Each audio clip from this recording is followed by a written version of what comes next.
Welcome to the Roar of Judah. Our mission is to hear God's voice above the noise of this world. And now, here's your host, Dr. Mike. Hello, and welcome to another episode of the Roar of Judah. I'm your host, Dr. Mike, and I'm very excited for another guest to share with you her heart. And, I think back in Scripture at the very beginning, after God created, it says that he walked with Adam and Eve in the garden. And then all the way back in the last chapter of Revelation, it talks about the nations walking in the light of the New Jerusalem. And right in the middle of the prophets, one of my favorite verses, Micah 6:8, says we're to do justly, we're supposed to follow mercy, and we're supposed to walk humbly with our God. And, walking is a very important part of our walk with Christ, our relationship with God. And the person that I'm going to introduce today has written a book on this. And she loves animals. She loves dogs. And her book is called Walking Like a Dog. So I'm excited to hear about her inspiration for that and what she has to share on her hearts about those things. So please welcome with me, Lisa Hauenstein. Hi, Lisa. Hi. So great to have you today. Yeah, thanks for having me. Absolutely. And very interested to hear more about the book, kind of what God placed on your heart to write this for us, and how walking like a dog can kind of mimic how we're supposed to walk with Christ. But before we dive into the book, if you could share a little bit about yourself, your family, anything you would like viewers to know. Mm-hmm. Yeah, I am a registered nurse. So writing this book was totally God, because nurses don't write in sentences. We just check boxes. So to start this book was really just from God. But so I've been a registered nurse working at the same hospital about 38 years. Our two children are grown, and our daughter lives in Dayton, Ohio with her husband. And our son lives here in Ashland, and we have 5 grandkids, 3 dogs. And so when everybody's together, it's chaos, total chaos, but it's all good. All my, both my children and their spouses are believers and walkers with God. So that's been amazing and such a blessing. Good. And I'm going to let you jump right into kind of your inspiration and your story and the fingerprints of God that you've seen along the way in this process. And then at the very end, after you share your story, we'll talk more about the book and how people can get a copy for themselves. So Lisa, I'll just let you run with it. Okay, thank you. Yes, so how this book got started was probably 20 years ago, maybe even 25. And we had a dachshund, a little miniature dachshund at that time. And she was always afraid of the sweeper. And whenever I would sweep, my husband would hold her. But if I got closer to her with the sweeper, she would get all excited and jump right out of his arms and try to go under the couch or try to hide from me. Which any place she chose to hide, I was able to get her. But where she was safest at was in my husband's arms. But yet she would jump out of his arms every single time. And I remember one time when I was sweeping, just thinking to myself how silly she was that she jumped out of the only arms that could really save her. And then it was just like God just was like, yep, that's you. And I was just like, that is me. I am my dog, jumping out of the only arms that can save me and keep me safe. So then after that, when I had that revelation, I would journal it. And then I would just keep noticing things that my dogs would do. And I'm just like, that is still me. I am still doing things like that. One of the things is one of our dogs would always get moss out of a flower pot and run through the house with it. And it was just like, Mac, why are you carrying that moss around? It's doing no good for you. He would try to eat it, and it would be dry in his mouth, and he would spit it out and vomit. And I'm just like, that is no good for you. But then again, I thought that that's how I am with anxiety. I feel like I carry anxiety around with me all the time. And God is saying to me, why are you carrying that? That is no good for you. Let it be. Leave it in the pot. So I just started journaling some of these things that I noticed with my dogs, and just really reflecting on them, but never once thought that I was going to write a book. I mean, joking about it, like, hey, I should put all of this stuff into a book. But again, I'm a nurse, so not even thinking that a book was even in the plans. But my family kept knowing that I was journaling these things and kept influencing me to write a book. And then I just feel like in the last couple of years, God has really made that apparent. Like I couldn't avoid it. God was like, this needs to be done. And I have a friend who's an author, and she was just like, I will, take you under my wing. I'll show you how to write a book. And she's like, you need to take these writing classes. You need to do a blog. You need to be on social media and have all of these followers. And I was just like, I'm not interested in that. That is nothing that I want to do. I do not want to take writing classes. So I just kind of avoided her. And then we joined another church, and the church has a lot of published authors in this church. And one girl I met, and we became really good friends. And she's just like, just go on the internet and Google publishers, like Christian publishers. Um, Always having the option that I could probably just go on Amazon too and just submit the book that way. But I just thought I really wanted to go through a publisher because, again, I'm a nurse and I don't even know how to write. So at least I would have an editor that could go through that. So I start the process. I get interviewed by a couple publishing companies. They read my book or my manuscript, and then they said that they would publish it for me. But then it was like, which one do I choose?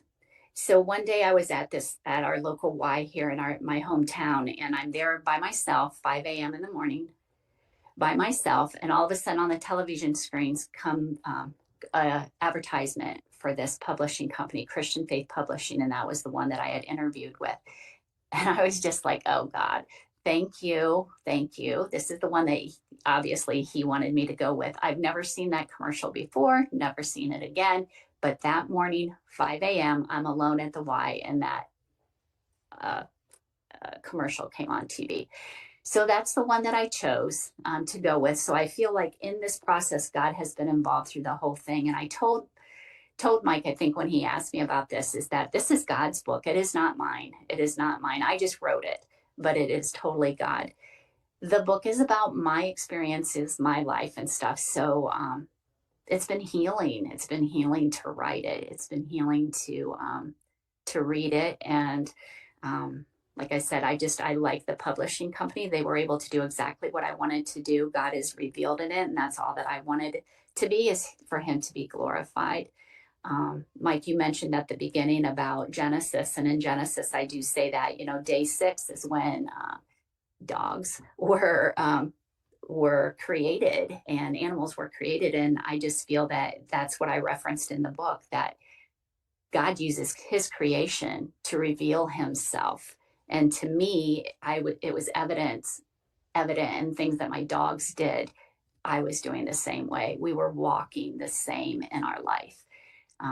So that's kind of the influence behind it. And like I said, God has shown so many things. In signing the book, people have wanted me to sign it. He gave me the verse he wanted me to use. Teach me your way, O Lord, and I will walk in your truth. Psalm 86:11. That's the verse he wanted me to use. And then one of the biggest things that's come of this is that my daughter is involved with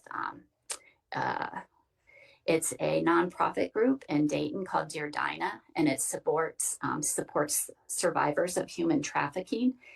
And I was at one of her events one time, and it was all of these volunteers that were there, and all of the things that these volunteers were doing. And I live 2.5 hours from that. And I'm like, how can I help, God? How can I help? I live too far away. And I just felt God saying, donate all the profits from your book to Dear Dinah. So that's what I've been doing. And I just, it's just been really amazing. Like it's been a whirlwind. It's been something that I never dreamed would happen ever.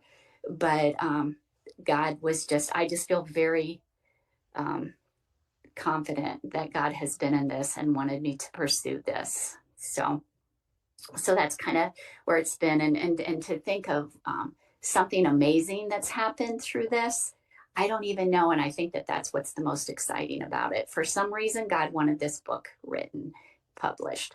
And if it was just to help me through some of my experiences through my life, then it was accomplished. If it's to help somebody um, become a Christian or even their next step in their Christian faith, then I just think that it's totally worth it. Totally worth it. So I think that that's what's been an amazing thing about it. I don't know. And people have told me that they've read it and the way that it's changed them. It seems like people have paused in their life and maybe reflected on some things. And to God be the glory. So I don't know if I'll ever know, but God knows. So what do you think for like the general population? What would be the number one thing that they could learn from watching a dog walk? I know, and it's silly. And I don't know. Like I said, just see God in it. See God in it. And it doesn't even need to be, my kids are like, Mom, are you going to write another one? And my son's like, I think it should be um, sleep like a cat, and I'm like, maybe, but it's not going to happen. Yeah, so I just think, honestly, seeing God and all of his creation. I mean, and I reflect in the book, I reflect on Romans 1:19 and 20, where it says, God is in everything and there should be no reason people don't see or believe because he's in everything. And that's what I feel about with this book. I mean, it's dogs and it's going to capture people that like dogs.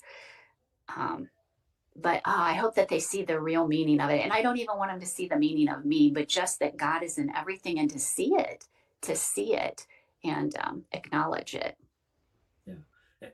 And there's so many people interested in sharing their stories and, putting out books as well. What is something that you wish you would have known before you started writing that you learned somewhere along the way that would have been just so much easier if you had known that ahead of time?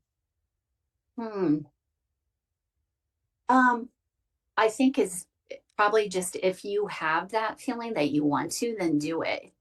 Don't hold back. It isn't hard. It isn't hard. Like I said, I didn't do it on Amazon. And from my understanding, like, you just submit stuff to Amazon and they do it for you, but they don't edit it or anything like that. So, I mean, if that's your thing, then do it that way. But I knew that I had to go through a publisher that would. And one thing that I do, if you do choose to go through a publisher, make sure that it's a publisher that lets you have the final say. Because I know the one person that I referenced at the beginning, she's had publishers before and they wouldn't even let her pick the cover of the book. So my publishers were very much like, I had to read, I don't know how many times I read the book because they would make changes and I had to approve those. I told them what I want my cover to look like and they did exactly what I wanted. And if it wasn't what I wanted, they would have changed it. So I guess I would say that just make sure that you have the final say in your book. Okay. And from like the time you sat down and started writing a manuscript until you got published, how long of a process was that? And what was the most challenging stage? Yeah, but I'll tell you, once I started listening to God and quit, because like I said, my first story about my dog and the sweeper, that was probably 20 years ago, if not longer than that. My son was young. Yeah, but once I was just like, okay, God, and just, submitted to how I felt he was leading me, probably 2 years. And yeah, and it wasn't hard. It was simple, but I think that that's because I was writing a simple thing. I mean, dogs were close to my heart. I had already had it all written out, and then I just needed to put it together. Mm-hmm. So, yeah. So I guess the device just to take notes, write notes, anything, journal, and then it's easier then to put it together at the end. Okay. And just, as you were going through this process, like, was it on your heart that this is more of a personal thing for me, or did you have the idea that I hope this will impact as many lives outside of myself as possible? Yeah, that's funny that you would say that. I wanted to impact as many lives as possible. Some of my friends that they would read a chapter before, and one of my friends was like, Lisa, this is really personal. And I was just like, oh, really? I mean, it just I just was like, is it? And I guess I just didn't feel that it was. I just want God to be glorified through all of it, because that's the purpose of it. Yeah, I have a story, but everybody has a story. And I hope that whatever I shared about my dog, somebody can relate to. Whatever I shared about my personal story, somebody can relate to. But in the end, it's all about God and his provision and his love. And that's how I end each chapter, with a prayer. So yeah, it is personal. And that's what I said. I don't know why God wanted me to write it. Was it healing for me? But that's not my intention at the beginning. Okay. And just as you kind of shared about your kids talking about maybe writing another book in the future, and one thing that stands out to me, being in ministry, and small groups is a big thing in the church today. And people are always looking for studies. Mhm. And I can tell you, when you look at the list of those studies, there's so many that just don't sound all that interesting. And I could see someday, if somebody picks up a list of potential studies that they could do in their small group, having one called Walking Like a Dog, I think would stick out right at the top. Yeah. And it's almost like, if you could turn this into like a 8-week small group and have 10 discussion questions, people read a chapter and come together and discuss these 10 points. How many chapters does your book have? There's 18 chapters. It is a very quick read. I think it's only 100 pages. It's a quick read. And I have had somebody say that, like, they read through it and then she's like, now I'm going back and just doing one chapter a week. So, I mean, there's not questions in it, but I definitely think it could be something like that. Right. Yeah. And I'm thinking, like, if you're going to write another book, to write like a small group guide Yeah. to kind of go along with it might be Yeah. like the perfect thing that Yeah. people could do. Mm-hmm. So if people are interested in checking out more about your book, if they'd like to purchase a copy, what would be the best way for them to do that? Probably the best way would be, it is available on Amazon. It is available on Barnes and Noble, iTunes, and Google Play. So it can be it can be on your iPad, or it can be that way, or a book. Okay. And I'm guessing people who have listened to this interview this long are probably animal lovers. And I'm sure they'd love to hear about your 3 dogs and their unique personalities, and what you have going on in your house right now. Yeah.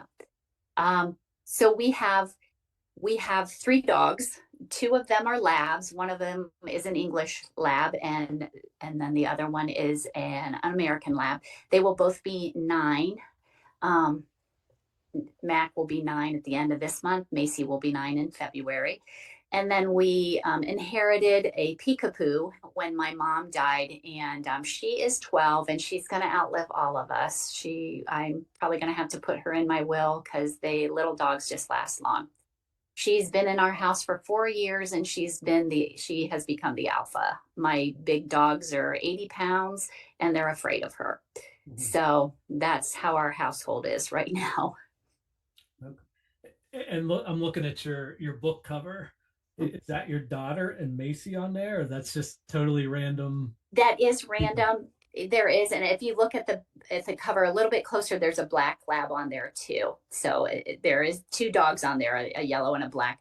And then my hair is not dark, and somebody said, why isn't that blonde like yours? But I don't know. When the cover came to me, I liked it, so that's how I chose. But it could be my daughter, but it isn't. And if people were interested in reaching out to you, is there an easy way for them to get a hold of you? Yeah. My email is LHAUE@yahoo.com, right? .com. Yeah. .com. So sometimes you got the .nets. Yeah. No, .com. Yahoo's the .com. Yeah. Well, I giggled at that because my daughter can't believe I still use Yahoo, but I mean, it gets to me, so it all works. Good. And any final words of encouragement or inspiration, or a favorite verse you'd like to share with everybody? Yeah, well, right now is just that verse. Teach me your way, O Lord, I will walk in your truth. And that's kind of what I'm learning right now in my life. Sometimes it's easy to listen to lies. It's easy to follow lies.